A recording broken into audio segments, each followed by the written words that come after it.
వర్ధంతి సందర్భం ఈ రోజు పొద్దున్నే తెల్లవారేసరికి సూర్యోదయానికంటే ముందే కొద్ది ముందు ఈ గ్రామంలో నరహంతకులు కామ్రేడ్ సామినేని రామారావు గారిని అత్యంత దారుణంగా తన ఇంట్లోకి వచ్చి ఉదయం పొద్దునే చంపి అత్యంత దుర్మార్గమైన చర్యకు పాల్పడ్డ పరిస్థితి మనం చూస్తా ఉన్నాం. ఈ గ్రామంలో పాటలపాడు గ్రామం ఇట్లా ఉంది అని చెప్పంటే నేను రూపురేఖలు మారినాయంట. 30 ఏళ్ల క్రితం ఈ గ్రామంలో ఈ రోడ్డు మీకు మనిషి కూడా నడిచిపోయే పరిస్థితి లేదు. ముఖాల్లో పొడుగుండేటువంటి రోడ్డు ఇది. ఈ రోడ్డు వచ్చినా ఈ ఊళ్ళో పాఠశాల అయినా కాలువలు కట్టించినా ఎవరు ముందుకు రాకపోతే 20 ఎకరాల భూమిని ఇచ్చి దళితులకి బలైన వర్గాలకి కాలనీ వచ్చేలాగా చేసినటువంటి రామారావు గారు ఈ ఊరి కోసం చాలా నిస్వార్థంగా ఆయన పనిచేశాడు, ప్రజాసేవ చేశాడు. ఈ గ్రామ ప్రజలు ఆయన్ని 2 సార్లు ఏకీకృతంగా గ్రామ సర్పంచ్ గా ఎన్నుకున్నారు. గ్రామాన్ని అభివృద్ధి పత్రంలో అందరూ ఎన్నికలు పెట్టారు. 3వ సారి కూడా ఆయన శ్రీమతిని కూడా ఇక్కడ గ్రామ సర్పంచ్ గా గెలిపించారు.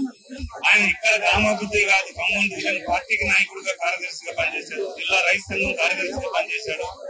ఉమ్మడి ఆంధ్రప్రదేశ్ రాష్ట్రంలో రైతు సంఘానికి రాష్ట్ర అధ్యక్షుడిగా కార్యదర్శిగా అనేక రైతాంగ ఉద్యమాలకైనా నాయకత్వం వహించి రైతాంగం కోసం ప్రజల కోసం పనిచేసిన నాయకుడు.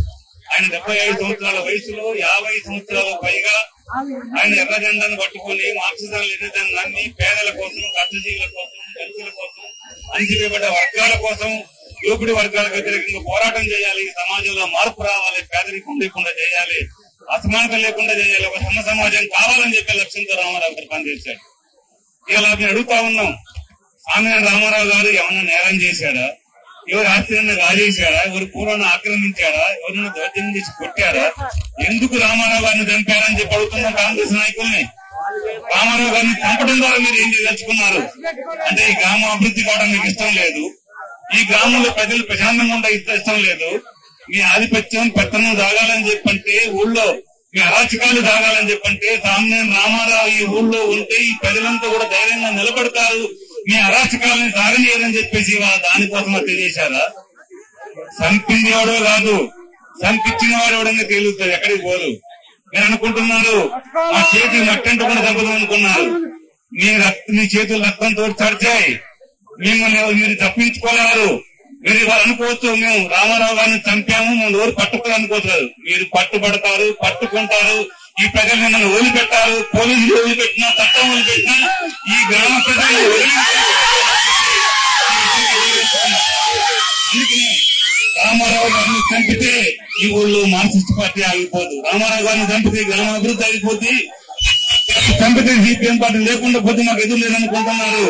కానీ ఈ రామారావు గారి నాయకత్వంలో తయారైన ఈ గ్రామంలో పార్టీ ఉంది, ప్రజలున్నారు, మహిళలు ఉన్నారు, ఆడవాళ్ళు చెబుతున్నారు రామారావు గారి కోసం 100 ప్రాణాలు ముందుకు వస్తుందని చెప్పుకుంటున్నారు. ప్రజల గుండెల్లో రామారావు ఉన్నారు. మీరు రామారావు గారిని చంపి లేకుండా చేద్దామంటే ఈ గ్రామ ప్రజల గుండెల్లో రామారావు గారు ఉంటాడు. మీకు ఎప్పుడు కబడతారో మీకు తిరిగి చేస్తూనే ఉంటాడు. మీ రాష్ట్రాన్ని అడ్డుకుంటూనే ఉంటామని చెప్పి తిరిగి వేస్తున్నాం. రామారావు గారు ఈ గ్రామం ఉన్నంత కాలం, ప్రజా ఉద్యమాలు ఉన్నంత కాలం ఆయన ఉంటాడు. ఆయన చంపడానికి ఎవరు సాధ్యం కాదు. ఆశయాన్ని చంపలేరు. ఆయన వారసులుగా ఆయన ఆశయాన్ని ముందు పట్టకపోవడం కోసం ఈ గ్రామ ప్రజలందరూ 100 మంది ఊళ్ళో ఉన్నారు. రైతులు ఉన్నారు, కూలీలు ఉన్నారు, మహిళలు ఉన్నారు. ఎర్రగండ పట్టుకుంటారు. మీ దోపిడీ వర్గాలు, మీ పెత్తందాలు అంత చూసేదాకా ఊరిపెట్టుకున్నారు. అట్లాగే ఆయన ఈ సమాజానికి, దేశంలో మార్పు కోసం, ప్రజల్లో మార్పు కోసం, ప్రజల జీవితాల్లో మార్పు కోసం పనిచేశాడు. ఆయన మరణం ప్రజా ఉద్యమాలకు తీరని లోటు, కష్టజీవులకు తీరని లోటు, రైతులకు తీరని లోటు, అణచివేయబడ్డ సామాజిక వర్గాలకి, పేదలకి, దళితులకి, బలహీన వర్గాలకి అండగా ఉండి ఒక మనిషిని కోల్పోయాము. ఆయన ఆశయాన్ని మన ముందు ఉంది. ఎవరు కూడా మన నిగ్రహం పాటించాలి. అంతకులు దొరికేదాకా, అంతకులు పట్టుకునేదాకా, వాళ్ళు శిక్షించబడేదాకా, వాళ్ళ మెడకి ఉరితాడు పడేదాకా మనం సహనంగా ఉండాలి, ఓపిక ఉండాలి, పట్టుకోకుండా ఉండాలి. వదిలిపెట్టకుండా మనం పట్టుకునేదాకా మనం నిలబడాలి. చిన్న పిల్లలకు అవకాశం ఇవ్వద్దని తెలియజేసుకుంటూ రామారావు గారిని చంపొచ్చు, ఆయన ఆశయాన్ని చంపలేవారు. ఎర్రజెండాన్ని లేకుండా చేయలేవారు. ఎర్రజెండా ఉంటుంది, రామారావు గారి ఆశయం ఉంటుంది.